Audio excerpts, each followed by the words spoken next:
দেখুন সম্মানিত ভিউয়ার্স, বাড়ি থেকে হেঁটে যখন রাতে বাজারে যাই রাস্তার পাশ দিয়ে, তখন হেঁটে বাজারে যাওয়া খুব ভয়ঙ্কর লাগে। দেখেন একের পর এক গাড়ি কীভাবে আমাকে ক্রস করছে, অথচ এই যে রাস্তা দিয়ে আমি বাজারে যাচ্ছি এই রাস্তাটি এক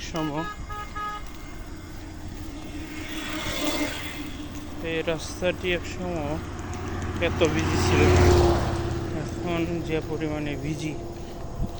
আমি যখন ছোট ছিলাম তখন এই রাস্তাটি এত বিজি ছিল না। এই যে বাড়ির পাশে একটি সামনে মাদ্রাসা, এই মাদ্রাসা এখন আমি ক্রস করব। এই মাদ্রাসাটি 2000 সালে নির্মিত হয়েছে। এখান থেকে হাফ কিলোমিটার দূরেই গ্রামের হাট বাজার।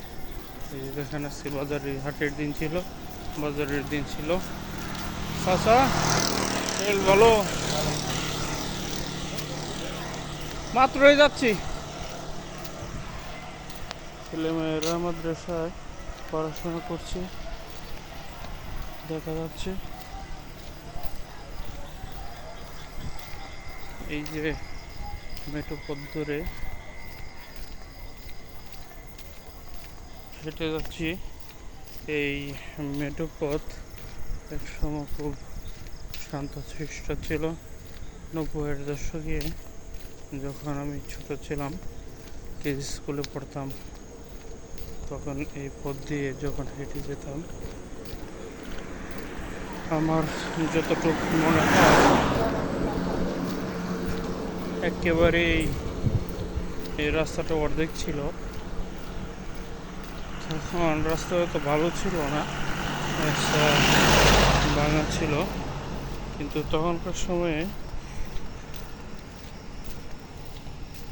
আমার যতটুকু মনে আছে এই রাস্তার মধ্যে একটি পায়ের স্যান্ডেল খুলে রেখে দিয়ে স্কুলের আগ পর্যন্ত কেজি স্কুলের আগ পর্যন্তই আরেক পায়ে ফুটবল খেলতে খেলতে একবার ওই স্কুলে যেতাম, ওই স্কুলে যাইতাম। তারপরে আবার ওই জায়গা থেকে যখন স্কুল ছুটি তো চলে আসতাম, তখন আবার এই জুতার একটা এই যে রুট, এই রুটের মধ্যস্থলে রেখে আবার বাড়ি পর্যন্ত আসতাম। কিন্তু এর মধ্যে কোনো গাড়ি একেবারেই খুব কম ছিল না বললেই চলে।